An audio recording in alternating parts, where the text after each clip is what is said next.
శుభోదయం. హనుమానంజనాసోను వాయుపుత్రో మహాబలః రామేష్టః ఫల్గుణసకః పింగాక్షో అమిత విక్రమః. ఇలా 12 నామాలు చెప్పుకుంటే మనకు ఆంజనేయ స్వామి వారి అనుగ్రహం లభిస్తుంది అంటారు పెద్దలు. ఈరోజు మంగళవారం, విశేషించి హనుమద్ ఆరాధన. అలాగే ఈనాటి కాలంలో రాహుకాలపు దీపం అనేది ఒకటి బహుళ ప్రాచుర్యంలోకి వచ్చింది కాబట్టి ఈ మంగళవారం నాడు రాహుకాలం అంటే ఏమిటి, రాహుకాలంలో దీపారాధన వల్ల కలిగే ప్రయోజనం ఏమిటి అవి కూడా చెప్పుకుందాం. సూర్యుడు స్థిరంగా ఉండగా, ఈ మాట కూడా తప్పేనండి, ఆయన కదులుతూనే ఉంటాడు. సూర్యుని చుట్టూ భూమి తిరుగుతూ ఉంటుంది, ఇది భూభ్రమణం. అలా తిరిగేటటువంటి భూమి తన చుట్టూ తాను కూడా తిరుగుతూ ఉంటుంది, భూ పరిభ్రమణం. స్థిరమైన కక్షలో సూర్యుని చుట్టూ భూమి ఇలా తిరుగుతూ ఉండగా, ఈ భూమికి ఉండేటటువంటి ఉపగ్రహం కూడా ఒకటి చంద్రుడు ఆ భూమి చుట్టూ తిరుగుతూ ఉంటాడు. ఈ భూమి సూర్యుని చుట్టూ తిరిగే సమయంలో ఏర్పడేటటువంటి వలయాన్ని, కక్ష్యను చంద్రుడు భూమి చుట్టూ తిరుగుతూ రోజులో 2 సార్లు ఈ వలయాన్ని ఛేదిస్తాడు, భేదిస్తాడు. ఈ 2 కూడా ఖండన బిందువులు. కనుక రేఖాశాస్త్ర విజ్ఞానాన్ని, గణిత శాస్త్ర విజ్ఞానాన్ని అనుసరించి ఏర్పడినటువంటి ఈ ఖండన బిందువులు, ఈ కక్ష్య చంద్రుని మార్గం 2 సార్లు భేదించడం. ఈ 2 ఖండన బిందువులకు ఒకదానికి రాహువు, మరొకదానికి కేతువు అని పేరు. కనుకనే వియన్ మండలంలో మనకు సూర్యుడున్నాడు, చంద్రుడున్నాడు, బుధుడున్నాడు, గురువున్నాడు, శుక్రుడున్నాడు, శనైశ్వరుడున్నాడు. 7 గ్రహాలు ఉండగా రాహుకేతువులు మాత్రం ఛాయాగ్రహాలు అని చెప్పడం ఒకటి. 7 గ్రహాలు కూడా సవ్యంగా సంచారం చేస్తూ ఉండగా ఈ 2 గ్రహాలే అపసవ్యంగా సంచారం చేస్తూ ఉంటాయి అని చెప్పడం 2 మనకు జ్యోతిషంలో చెబుతూ ఉంటారు. అందరికీ కూడా తెలిసిన విషయాలుగా మారిపోతున్నాయి, చదువుకుంటున్నాం, అందరం కూడా సంతోషంగా తెలుసుకుంటున్నాం. ఈ ఖండన బిందువులు వాస్తవికమైనవి కావు, ఊహాజనిత రేఖలు.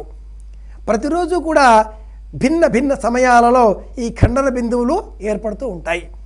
సూర్యుని చుట్టూ భూమి తిరిగేటటువంటి కాల ప్రమాణం, భూమి చుట్టూ చంద్రుడు తిరిగేటటువంటి కాల ప్రమాణం 2 ఒకే విధంగా ఉండవు. ప్రత్యేకించి చంద్రుడు భూమి చుట్టూ కూడా రోజు నిర్ణీతమైన వేగంతో సంచారం చేయడు. అందులో అధికాధికాదులు, న్యూనాతిరిక్తాదులు వస్తూ ఉంటాయి. కనుకనే ఈ 2 గణనలకు అనుగుణంగా రాహుకాలం విభిన్న సమయాలలో ఏర్పడుతూ ఉంటుంది. సోమవారం నాడు ఒక సమయం, మంగళవారం నాడు ఒక సమయం, ఆదివారం నాడు ఒక సమయం, ఇలా భిన్న సమయాలలో రాహుకాలం ఏర్పడుతూ ఉంటుంది. ఆదివారం నాడు సాయంత్రం 4:30 నుంచి 6 వరకు ఉండగా, ఇదిగో ఈరోజు మంగళవారం సాయంత్రం 3 గంటల నుంచి 4:30 గంటల వరకు ఉంటుంది. ఈ ఖండన బిందువులకు, దీపానికి, రాహువు అన్న నామానికి సంబంధం ఏమిటి అంటే, పురాణ ప్రపంచం ఈ కథలనే విశ్లేషించి రాహుకేతువులు ఒకే గ్రహమని, అమృతోత్పాదన సమయంలో దేవదానవుల యొక్క ఆ సమస్యలలో దేవతల వరుసన కూర్చున్నటువంటి ఈ రాక్షసుడిని శ్రీమన్నారాయణమూర్తి చక్రంతో శిరస్సు ఉత్తినీయలు చేశాడు. ఆ శిరస్సు రాహువు, ఈ శరీరం కేతువు, ఇలా పురాణాలు వర్ణిస్తాయి.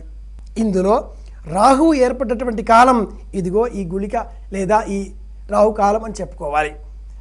ఇందులో ప్రత్యేకించి రాహువు యుద్ధకారక దైవం.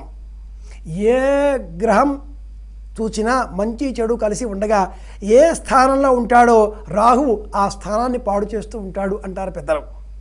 అహంకారి, పితృ సంబంధమైన గుణగణాదులకు ఆద్యుడు, స్వార్థపరుడు, చక్కటి అవలక్షణాలన్నీ కూడా మేళవించినటువంటి వాడు రాహు అని చెప్పాలి. అలాంటి రాహువును రాహుకాలంలో అర్చించాలి. మంగళవారానికి కుజుడు అధిపతి, వారాధిపతి. కాబట్టి కుజ సంబంధితంగా వచ్చే యుద్ధాలు నివారింపబడాలి అంటే రాహుకాలంలో దీపం పెట్టాలి. ఇదండి లెక్క. దేవతలందరూ కూడా దీపాన్ని ఆశ్రయించి ఉంటారు. విగ్రహాలు మన నిగ్రహం కోసమే. నిజంగా మనం అర్చన చేసే దేనికి? దీపానికి. దీపం సర్వతమోపహం దీపేన సాధ్యతే సర్వం దీపరాజనమోస్తుతే. దీపం కాంతి. మనం భారతీయులం కాంతిని ఆరాధించేటటువంటి వాళ్ళం. కాంతిని ఆరాధించడంలో రమించేటటువంటి వాళ్ళం. భా అంటే కాంతి. కనుక ఇలా దీపాన్ని వెలిగించి శని సంబంధిత స్తోత్రం, రాహు సంబంధిత స్తోత్రం, నీలాంజన సమాభాసం, రవిపుత్రం యమాగ్రజం, ఛాయామార్తాండ సంభూతం తన్నమామి శనేశ్వరం, ఇలా శని స్తోత్రం చేసిన, పలాశ పుష్పంకాశం, తారకా ధృతమస్తకం, రౌద్రం రౌద్రాత్మకం, కేతుని స్తోత్రం చేసిన, అలా ఎవరిని స్తోత్రం చేసినా కూడా గ్రహ సంబంధిత దోషాలు తొలగిపోతాయి అంటుంది సంప్రదాయం. అలాగే అర్ధకాయం మహావీరం చంద్రార్జమితం సింహికా గర్భ సంభూతం తం రాహుం నమామ్యహం, ఇలా రాహువును స్తోత్రం చేస్తే మనలో అహంకారం తగ్గుతుంది. నేను, నాది, నేను చేశాను అనేటటువంటి భావన అణగారిపోయి దైవం ఉన్నాడు అనేటటువంటి లక్ష్యం ఏర్పడుతుంది. అందువల్ల సంకల్పంతో ఉన్న పనులన్నీ కూడా చక్కబడతాయి. వివాహం ఆలస్యమయ్యేటటువంటి వాళ్ళు, రుణబాధితులు, ఎవరికైనా డబ్బులు ఇస్తే ఆ డబ్బులు తిరిగి రాకపోతే అయ్యో అని దుఃఖించేటటువంటి వారు, ఆర్థిక సమస్యలలో కొట్టుమిట్టాడేటటువంటి వారు, ప్రత్యేకించి శత్రు సంబంధితమైన బాధలు ఉన్నటువంటి వాళ్ళు, వీళ్ళందరూ కూడా ఇలా మంగళవారం నాడు రాహుకాలంలో దీపారాధన చేస్తే క్షేమం కలుగుతుంది. మంగళవారం కనుక హనుమంతుడిని స్తోత్రం చేద్దాం. అలాగే రాహుకాలం దీపారాధన గురించి కూడా తెలుసుకున్నాం కనుక దీపారాధన చేద్దాం. దైవాన్ని దీపంలో దర్శించే ప్రయత్నం చేద్దాం. అందరి ఆనందాన్ని కోరుకుందాం. శుభమస్తు.